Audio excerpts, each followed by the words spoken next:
وہ ایسے لوگ ہوں گے جو فتنے کا سرچشمہ ہوں گے، یعنی وہ فتنے اور فساد پیدا کریں گے، وہ فسادات دنیا میں پھیلائیں گے، وہ تفرقے بازی پھیلائیں گے، وہ ایک دوسروں کے دلوں میں نفرتیں پھیلائیں گے، لیکن ہدایت سے ہمیشہ دور رہیں گے۔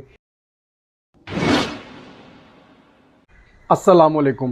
مولا متقیان مولا امام علی علیہ السلام نہج البلاغہ کی حکمت 369 میں فرماتے ہیں، لوگوں پر ایک ایسا دور آئے گا جب ان میں صرف قرآن کے نقوش اور اسلام کا صرف نام باقی رہ جائے گا۔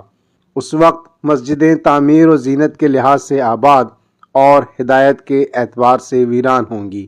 ان میں ٹھہرنے والے اور انہیں آباد کرنے والے تمام اہل زمین میں سب سے بدتر ہوں گے۔ وہ فتنوں کا سرچشمہ اور گناہوں کا مرکز ہوں گے۔ جو ان فتنوں سے منہ موڑے گا انہیں انہی فتنوں کی طرف پلٹائیں گے، اور جو قدم پیچھے ہٹائے گا انہیں دھکیل کر ان کی طرف لائیں گے۔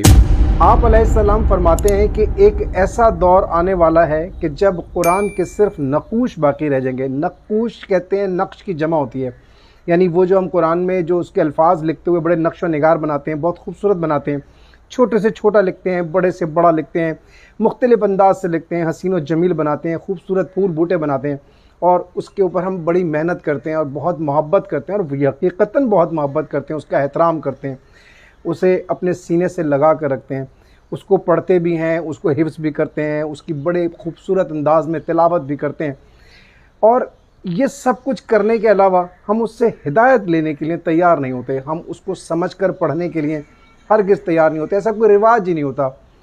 کہیں یہ وہی دور تو نہیں؟ پھر آپ علیہ السلام فرماتے ہیں کہ ایک وقت ایسا آئے گا، ایک دور ایسا آئے گا کہ مسجدیں اس دنیا میں بہت خوبصورت ہوں گی، بڑی تزئین اور آرائش کا سامان کیا جائے گا، بڑی بڑی عمارتوں والی خوبصورت ترین مسجدیں ہوں گی، لیکن ان مسجدوں میں جو نمازی ہوں گے وہ ہدایت سے بہت دور ہوں گے، انہیں ہدایت سے کوئی واسطہ نہ ہوگا، وہ بس اپنی عبادتوں میں مشغول ہوں گے اور صرف وہ بغیر کسی معرفت کے عبادتیں کرتے ہوں گے۔ کہیں یہ وہی دور تو نہیں؟ پھر آپ علیہ السلام فرماتے ہیں کہ ان مسجدوں میں جو آ کر لوگ ٹھہریں گے یا اس میں رہتے ہوں گے، وہ اہل زمین میں پوری دنیا کے جو لوگ رہتے ہوں گے، یعنی اہل زمین میں بدترین لوگ ہوں گے، وہ ایسے لوگ ہوں گے جو فتنے کا سرچشمہ ہوں گے، یعنی وہ فتنے اور فساد پیدا کریں گے، وہ فسادات دنیا میں پھیلائیں گے، وہ تفرقے بازی پھیلائیں گے، وہ ایک دوسروں کے دلوں میں نفرتیں پھیلائیں گے، لیکن ہدایت سے ہمیشہ دور رہیں گے۔ وہ بجائے کسی کے لیے ہدایت کا کوئی سرچشمہ بننے کے گمراہی کا سرچشمہ بنیں گے۔ کہیں یہ وہی دور تو نہیں؟ پھر آپ علیہ السلام فرماتے ہیں کہ بہت سے لوگ ایسے ہوں گے کہ جو ان فتنوں سے منہ موڑیں گے، لیکن وہ لوگ جو فتنوں کا سرچشمہ ہیں وہ ایسے لوگوں کو بھی اس کی طرف راغب کرنے کی کوشش کریں گے، اس طرف بلائیں گے۔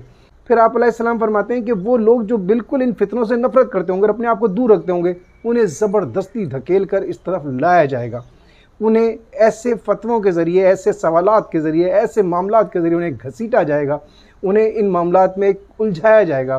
کہیں یہ وہی دور تو نہیں؟ اس کے بعد آپ علیہ السلام پروردگار عالم کا ایک ارشاد بیان کرتے ہوئے فرماتے ہیں، ارشاد الہی ہے کہ مجھے اپنی ذات کی قسم، میں ان لوگوں پر ایسا فتنہ نازل کروں گا جس میں حلیم و بردبار کو حیران و سرگردان چھوڑ دوں گا۔ چنانچہ وہ ایسا ہی کرے گا۔ ہم اللہ سے غفلت کی ٹھوکروں سے عفو کے خواستگار ہیں۔ یعنی ایسے دور میں وہ پروردگار عالم ایک ایسا عذاب نازل کرے گا، فتنوں کا عذاب نازل کرے گا کہ اس میں وہ لوگ جو حلیم ہوں گے، یعنی تحمل رکھتے ہوں گے، بردبار قسم کے لوگ ہوں گے، اپنے آپ کو ان فتنوں سے دور رکھتے ہوں گے، وہ سرگردان و پریشان ہوں گے، وہ دیکھتے ہوں گے کہ یہ دنیا میں کیا ہو رہا ہے۔ آپ علیہ السلام فرماتے ہیں کہ وہ یقیناً ایسا ہی کرے گا۔